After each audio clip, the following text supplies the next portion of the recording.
Bonjour, je m'appelle Sandra Moll et je suis ergothérapeute et professeure agrégée à l'École de sciences de réadaptation à l'Université McMaster et également la développeuse de l'application Beyond Silence, Briser le silence. Et cela fait partie de mon programme de recherche pour les 15 dernières années. Je dirais que nous examinons vraiment comment promouvoir une intervention précoce et du soutien aux travailleurs de la santé.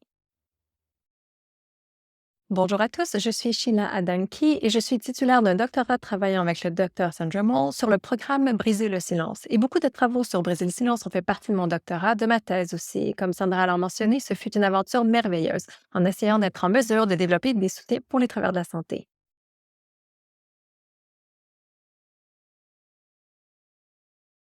L'idée de briser le silence est venue du fait que pour de nombreux travailleurs de la santé, il y a souvent un long délai entre l'apparition des symptômes et la recherche d'aide. Et donc, vraiment, pour les travailleurs de la santé, on s'est demandé comment pouvons-nous promouvoir une intervention et un soutien plus précoce.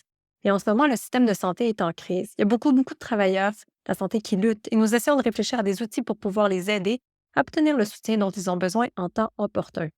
Ce projet a duré environ 6 ou 7 ans. Nous avons commencé avec une petite subvention. Nous avons tenu un marathon de programmation pour commencer à concevoir, à construire l'application. Et puis, nous avons eu une version de travail en 2020 lorsque la pandémie a frappé. Depuis, nous travaillons sur la façon de créer cette application pour qu'elle soit actuelle et pertinente pour les travailleurs de la santé.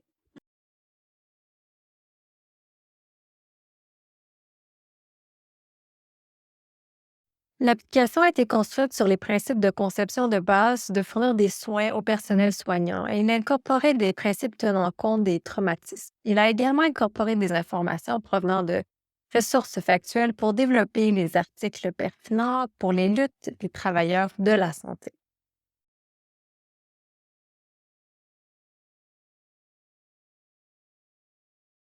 Je pense que l'un des plus grands succès de cette année est le soutien par les pairs. Je pense que nous avons pu bâtir une excellente communauté de prestataires de soutien par les pairs. Nous avons formé plusieurs travailleurs de la santé à travers le Canada et sur la capacité de fournir un soutien par les pairs via l'application.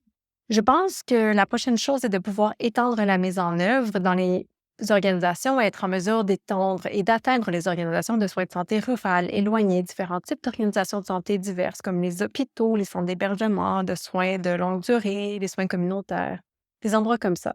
Donc, je pense que c'est notre plan pour cette année.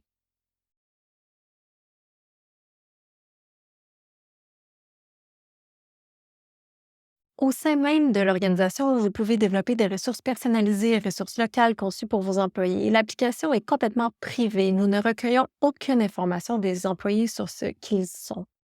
Ainsi, leurs données sont sécurisées. Nous ne savons pas qui ils sont dans l'application. Cela contribue donc à l'anonymat au sein de l'application.